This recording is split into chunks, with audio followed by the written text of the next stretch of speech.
사랑하는 성도 여러분, 한 주간도 말씀 안에 거하고 계시는지요? 오늘은 지난 12월 17일에 주셨던 창세기 32장 20절로부터 32절을 통한 분예를 지날 때 해가 돋았고 라고 하는 제목의 말씀을 묵상해 보고자 합니다.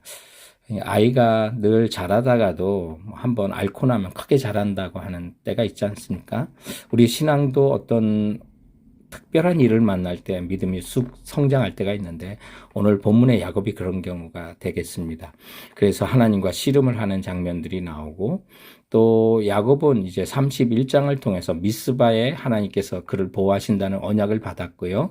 그리고 오늘 본문의 1절과 2절에 야곱이 길을 가는데 하나님의 사자들이 그를 만난지라 야곱이 그들을 볼 때 이르기를 이는 하나님의 군대라 하고 그 땅 이름을 마하나임이라 하였더라 라고 해서 야곱이 하나님의 천사, 천군들을 만나서 보호하신다는 그 확신을 얻었는데도요, 불안해하고 또 그런 가운데 하나님께서 하나님만을 의지하도록 씨름을 하시고 그 씨름 후에 이제 본문에 이제 마지막 부분에 그가 분예를 지날 때 해가 돋았다고 하는 어떤 희망이 돋아나는 장면을 통해서 오늘 본문이 가르치는 우리에게 주시는 교훈을 찾고자 하는 것입니다. 먼저 첫 번째, 믿는 자에게도 두려운 때가 지나간다는 거죠.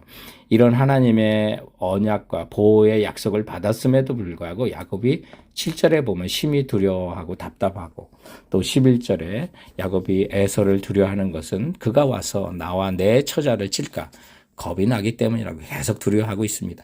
근데 당시 에서의 거주지가요, 3절에 보면 세일 땅 에돔들이라고 그래서 오늘날 요르단 남쪽 페트라라고 하는 곳이고요. 야곱은 지금 그러면 어딨냐? 22절에 보면 야복 나루를 건너고 있습니다.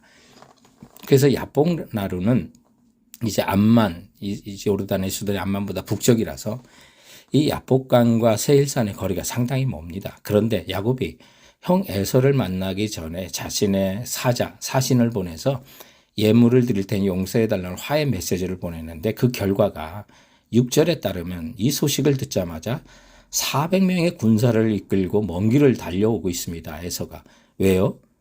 환영하려고 달려온 게 아닙니다. 야곱을 죽이려고 하는 거죠. 그래서 7절에 야곱이 심히 두렵고 답답하여라고 말하고 있습니다. 성도 여러분, 그래서 야곱이 정말 자신의 꾀대로 계속해서 지금까지 살았는데 하나님의 약속을, 보호의 약속을 무수히 받았단 말입니다. 그런데도 두려워합니다. 이 모습이 우리의 모습 아니겠습니까? 그래서 야곱은 마지막까지도 자기 꾀를 이제 적용합니다. 7절에 보면 자기와 함께한 동행자와 양과 소와 낙타를 두 떼로 나누고 이르되 에서가 와서 한 떼를 치면 남은 한 떼는 피하리라 하고 도망갈 계획을 세우고요. 그래서 13절부터 21절에 보면 그 구체적인 행동 강령으로 형 에서에게 주는 예물을 이제 기록하고 있는데 정확히 말하면 뇌물이죠. 그것도 한꺼번에 다 보내지 않습니다. 16절에 보면 그것을 각각 때로 나누어 종들의 손에 맡기고 그의 종들에게 이르되 나보다 앞서 건너가서 각대로 거리를 두게 하라고 그래서 철저하게 이제 반응을 보면서 도망갈 준비를 합니다. 염소 떼 보내고 양 떼 보내고 낙타 떼 보내고 그리고 거리를 또 계속 뛰면서 소떼도 보내고 마지막에 나귀 떼를 보내면서 에서의 반응을 보겠다는 거죠. 풀어지면 다행인데 그렇지 않으면 도망가겠다는 거예요. 이렇게 약속을 받았으나 자기 꾀안 등한 야곱, 이 모습 우리들의 모습이죠.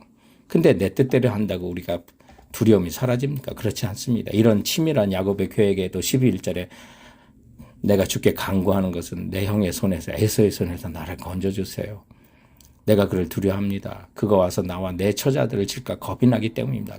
이처럼 우리에게 두려운 일이 많은 거예요. 사랑하는 성도 여러분, 우리가 십자가의 언약을 받고도 하나님을 철저히 의지하지 않고 내게만 의지하면요, 편안하지 않습니다. 두려움이 사라지지 않는 거예요. 그래서 우리가 정말 이 모든 것이 지나고 해가 돋는 진정한 소망을 찾아 거룩한 여행을 떠나야만 하는 것인데 우리 성도들이 그런 거룩한 하나님만을 붙드는 성도들이 되어야 될 줄을 믿습니다. 오늘 본문을 통해 분예를 지날 때 해가 돋았고 두 번째 우리에게 가르치는 교훈이 있다면 하나님과 씨름하는 영역들이 있다는 거예요. 모든 사람들이 하나님과 씨름하는 영역이 있어요. 하나님이 찾아오신 시험이에요. 내가 먼저 건 시험이 아니라 하나님의 자녀들, 하나님의 뜻대로 안 되면 하나님의 씨름을 걸어오십니다. 야곱을 보세요. 정말 한번 마음먹으면 시간이 걸려도 꼭 목표를 이룬 사람입니다. 치사했지만 팥죽 한 그릇으로 장자의 고난도 얻었고 아버지의 축복도 독차지했고 마음에 둔 여인은 끝까지 참아서 결국 아내로 맞았고 목표를 한번 정하면 그 목표대로 물러설 줄 모르는 사람이 야곱입니다. 그런데 형은 뜻대로 안 되는 거예요. 우리가 모든 것을 계획 세우고 머리를 정말 쓴다 하더라도 내 뜻대로 안 되는 부분이 한두 개 있어서 하나님은 정말 우리가 잊지 않도록 하시는 거예요. 그래서 두려워했고 무서워했고. 그런데 하나님께서 시름을 걸어오십니다. 야곱이 건 시름이 아닙니다. 24절에 야곱은 홀로 남았더니 어떤 사람이 나를 새도록 야곱과 씨름하다가 어떤 사람이 찾아왔습니다. 씨름을 걸었습니다. 그래서 그것도 홀로 남았을 때요. 가장 사람이 가면이 없을 때, 홀로 남았을 때 아니겠습니까? 그때 하나님이 찾아오신 거예요. 야곱이 생각하지 않았겠습니까? 드디어 올 것이 왔구나. 날 죽이려고 형의 자객을 보냈구나. 그런데 30절에 보니까 그 찾아온 그 어떤 사람이 내가 하나님과 대면하여 보았으나 내 생명이 보존되었다라고 해서 그 지역의 이름을 브니엘이라고 이렇게 붙이게 되는 장면들을 보게 되는데 그 사실을 통해 볼 때 이 어떤 사람이 하나님이셨어요. 신비로운 사건이죠. 그런데 이 사건을 호세아 12장은 설명하기를 3절부터 6절의 내용을 보면 야곱은 모태에서 그의 형의 발 뒤꿈치를 잡았고 또 힘으로는 하나님과 겨루되 천사교로 이기고 울며 그에게 간과했으나 하나님이 베델에서 그를 만나셨고 거기에서 우리에게 말씀하셨나니 항상 너희 하나님을 바랄지니라. 여러분 호세아가 우리에게 설명하기를 이렇게 하나님께 야곱이 울며 불며 매달렸던 그 하나님께서 만나주신 그 이유는 항상 우리가 하나님만을 바라도록 하신 거예요. 그래서 오늘 자기 꾀대로 사는 야곱에게 하나님만 바라도록 홀로 있는 시간에 찾아오게 되었던 것을 보시기 바랍니다. 사랑하는 성도 여러분, 우리 누구에게나 하나님을 이기려고 하고 하나님을 대신하는 우상을 갖고 있고 하나님과 경쟁하려고 하는 사건이나 일이 있을 때 하나님은 자기 자녀들에게 시름을 거십니다. 찾아오십니다. 그것이 무너져야 하는 겁니다. 그래서 도망가려고 하는 모든 계획을 세우는 야곱에게 허벅지를 쳐서 도망갈 수 없는 몸으로 만드셨던 거예요. 하나님만 의지하도록 하셨던 거예요. 그러므로 사랑하는 성도 여러분, 우리에게 정말 하나님을 이기려고 하고 경쟁하려고 하는 사건이나 일이나 내 계획이 있다면 그것이 무너지는 것이 축복이라는 사실 기억하시기 바랍니다. 분이엘을 지날 때 해가 돋았고 오늘 본문이 가르치는 마지막 세 번째 교훈은 주께 항복하는 것이 행복이라는 거예요. 오늘 이 야곱이 하나님과 겨루 이겼다고 해서 이제 부끄러운 야곱의 이름이 아니라 이스라엘이라고 하는 이름을 얻게 되는데 야곱이 몸부림치고 발부둥쳐서 얻은 승리가 아니라 항복해서 얻은 승리예요. 자기가 무너지고 얻은 거예요. 자기 계획이 무너지고 전심으로 하나님을 의지하면서 얻게 되는 씨름입니다. 그래서 오늘 본문에 보면 이 어떤 사람 천사가 이 하나님이 25절에 자기가 야곱을 이기지 못함을 보고 라고 했는데 왜 이길 힘이 없겠습니까? 25절에 보면 후반절에 보면 그가 야곱의 허벅지 관절을 치매 야곱의 허벅지 관절이 그 사람과 씨름할 때 어긋났더라고. 환도뼈라고도 하죠 옛날에. 그것이 골절이 된 겁니다. 이런 힘이 있는 분입니다. 근데 졌단 말이에요. 왜? 자식이 잃은 부모가 없는 것처럼 하나님이 져주신 거죠. 그래서 호세아 12장 4절에 있는 것처럼 야곱이 천사와 힘을 겨루고 이기고 울며 그에게 간과했다고 울며 불며 한 거예요. 그래서 하나님이 져주신 거예요. 오늘날 우리에게도 하나님이 져주실 때가 있어요. 어떤 때 져주십니까?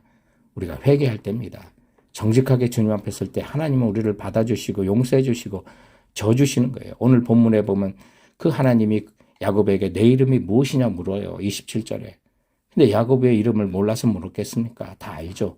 그런데 야곱의 입으로 그 야곱이라는 이름의 뜻, 발 뒤꿈치를 잡는 자, 남의 것을 뺏고 속이는 자라는 그 고백을 듣고 싶어 하신 거예요.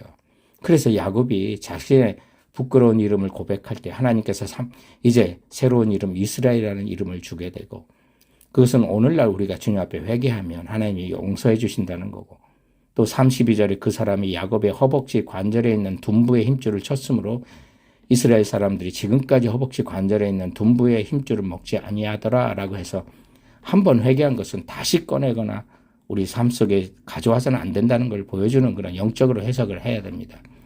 그런데 야곱이 이제 하나님을 이겼다고 하나 31절에 그가 분이엘을 지날 때 해가 돋았고 그의 허벅지로 말미암아 절었더라 그랬는데 여러분 걸음아 나 살려라 도망가려고 했던 사람 이제 도망갈 수 없는 몸으로 만드신 거예요. 그래서 오직 하나님만 의지하도록 했는데 이것이 로마서 8장 우리가 29절에 암송한 것처럼 하나님이 미리 아신 자들 또한 그 아들의 형상을 본받게 하기 위하여라. 그래서 예수 그리스도를 본받게 하기 위하여 우리에게 우리의 의지하는 것을 치시는 거예요.